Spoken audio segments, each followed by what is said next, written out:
Hello guys, welcome back to my new mini blog. So guys, কেমন আছো তোমরা সবাই? আশা করছি আছো অনেক ভালো।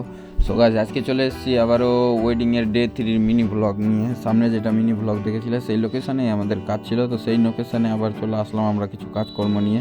সো প্রথমে এসে বাইক পার্কিং করলাম। বাইক পার্কিং করে আমরা এন্ট্রি করে দিলাম মেন গেটটা দিয়ে। মেন গেটটাতে ঢুকেই আমাদের জানোই তোমাদের সব বাইরের মতন যে মাল টাল রেডি করতে হয়। তো আমরা মডেলের সঙ্গে দেখা করলাম। মডেলের সঙ্গে দেখা করে রেডি হয়েছে কিনা জিজ্ঞাসা করলাম। তারপরে ভিতরে রুমে আসলাম। ভিতরে রুমে এসে সব মালটা রেডি করলাম। ল্যাপটপ অন করে কিছুটা কাজ ছিল কপি টপি করার, তো সেইগুলো করছিলাম। তারপরে ড্রোন সব কিছু একেবারে রেডি করলাম, কারণ একেবারে গায়ে সময় পাওয়া যায় না, কখন কোন জিনিস কাজের প্রয়োজন পড়ে যাবে সময় পাওয়া যায় না।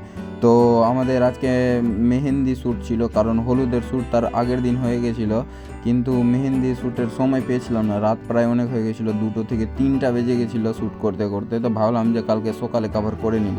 তো আজকে সকাল সকাল এসেছি, যেহেতু মেহেন্দির কাজটা কভার করতে হতো। তো দেখতে পাচ্ছি এখন আমাদের মেহেন্দির কাজ স্টার্ট হয়ে গেছে। তারপরে মেহেন্দির কাজেই আজকেই হলুদের ছিল, মানে শেষ হলুদটা আজকেই ছিল। যে 7 দিন যে হলুদ লাগায়, 7বার যে হলুদ লাগায় দিনে, সেই কাজটা। এটা কী বিধি খুব একটা আমি বলে বোঝাতে পারবো না তোমাদেরকে। তারপরে আমাদের সঙ্গে রিমনও ছিল আজকে, সে ফটোগ্রাফি করছিল, আমি ভিডিওগ্রাফি করছিলাম, আর জুয়েল তো আমাদের হেল্প করছিল। তারপরে একটু নাচ গান শুরু হয়ে গেলো, তোমরা দেখতে পাচ্ছ। নাচ গানের ক্লিপগুলো একটু সরিয়ে দিলাম, কারণ নিজেদের ফ্রেন্ডের মধ্যে বুঝতে পারছো তোমরা। তারপরে কি আরেকটা বিধি ছিল, এটা কি বিধি বলে খুব একটা জানা নাই, কিন্তু এইটুকুটা জানি যে হাত ফুটো করবে, হাতের আঙ্গুলটা ফুটো করবে। যেটা সামনে বসে আছে দেখতে পাচ্ছ, সে মেয়েটার হলো জামাইদা। আর মডেলটাকে তো দেখতেই পাচ্ছ তোমরা। এটাকে কি একটা বিধি বলে জানা নাই, কিন্তু দেখো এখন সামনে গিয়ে কি হয়। পাচ্ছ তোমরা, যতক্ষণ না রক্ত বেরোবে ততক্ষণ ছাড়বে না। তো রক্ত বেরোবে, হাত আঙ্গুলটাই ধরে থাকবে। তারপরে কিছু টাকার আবদার হবে, আর টাকার আবদার শেষ হবে, তারপরে সেই আঙ্গুলটা ছেড়ে দেওয়া হবে। দেখো 2বার ফুটো করে দিয়েছে, রক্ত বেরোয়নি, তাই বলেই ছাড়ছে না। যখনই রক্ত বেরোয় যাবে তখনই ছেড়ে দেবে। বিধি কমপ্লিট করার পর আমরা চলে আসলাম উপরে এই ডেকোরেশনের শ্যুট নেওয়ার জন্য, কারণ এক পক্ষ ছেলে পক্ষ বসবে, একদিকে মেয়ে পক্ষ বসবে, তো এই জিনিসটার তো শ্যুট নিতেই হবে। তারপরে শ্যুট টুট নিলাম। শ্যুট টুট নেওয়ার পর আমাদের খিদা পেয়েছিল প্রচণ্ড, তো এখন খেতে চলে আসলাম। এখন বেলালদের টিম, এটা ধরে নাও বেলালদের ফুলের ডেকোরেশন বলেছিলাম, এটা ওদের টিম। আর যাই হোক, আমরা বসেছি একসঙ্গে। এই একসঙ্গে খাওয়ার মজাই আলাদা। দেখতে পাচ্ছ আমি প্যান্ডেলে নিজের পোস্টার লাগিয়ে দিয়েছি, আর যে ফটোগ্রাফি অ্যান্ড ভিডিওগ্রাফি। দেখো, এটা বোনটার ভাই, এটাকে হীরা বলা হয়। সূর্যবংশ মুভিতে তোমরা যা হীরা দেখেছো, সেম এই হীরাটা সেই ছেলেটাই। এটা রাতের ডেকোরেশনের জন্য এরা কাজ করছিল, যাতে প্যান্ডেলটাকে আরও ভালো করে তুলতে পারুক আমাদের হীরাটা।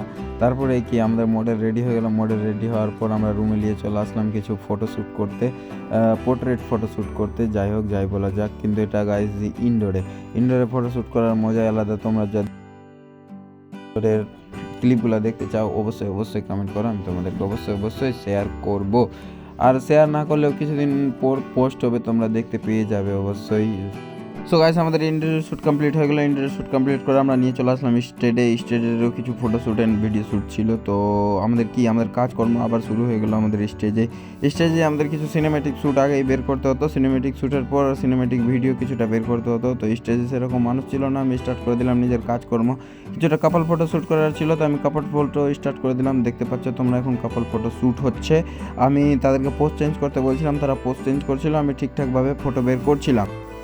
আবার এখানে এঙ্গেজমেন্টের কিছুটা ব্যবস্থা করে দেওয়া হয়েছিল, তো এখানে আংটি চেঞ্জ করতে হতো। তো আমি বললাম কিছুটা আগে ফটোশ্যুট করে নিতে, আমি নিজের ফটোশ্যুট করছিলাম। তারপরে স্টেজের কাজকর্ম সব শেষ, তারপরে ভিতরে নিয়ে চলে আসলাম বিদায়ের সময়, কারণ রাত অনেক হয়ে গেছিলো, প্রায় 1:30-2টা বেজেই গেছিলো। তো এখন বিদায়ের সময় দেখতে পাচ্ছ সব এখন কান্নাকাটি শুরু হবে। মেয়েকে বিদায় দেওয়ার সময় কিছু কিছু বিধি থাকে, তো সেইগুলো বিধি কমপ্লিট হচ্ছিলো। তো সেগুলো বিধি কমপ্লিট হয়ে যাওয়ার পর বেরিয়ে পড়লো মডেলটা সে নিজের শ্বশুরবাড়ি যাওয়ার উদ্দেশ্যে।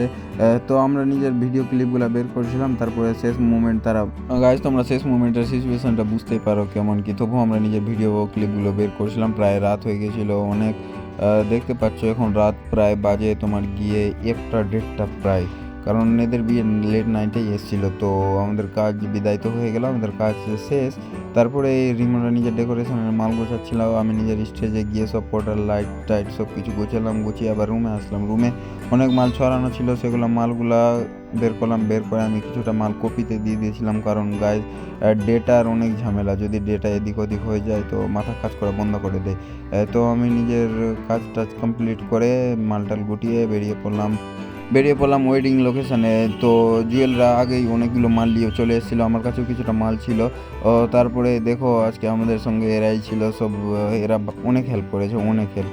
তারপরে কি আমরা ওই লোকেশানটা থেকে বেরিয়ে পড়লাম। সো গাইজ, আমার মিনি ব্লগটা কেমন লাগলো তোমরা অবশ্যই কমেন্ট করে জানাও। সো দেখা হবে আবার নেক্সট মিনি ব্লগে, আজকের জন্য এতটুকুটাই।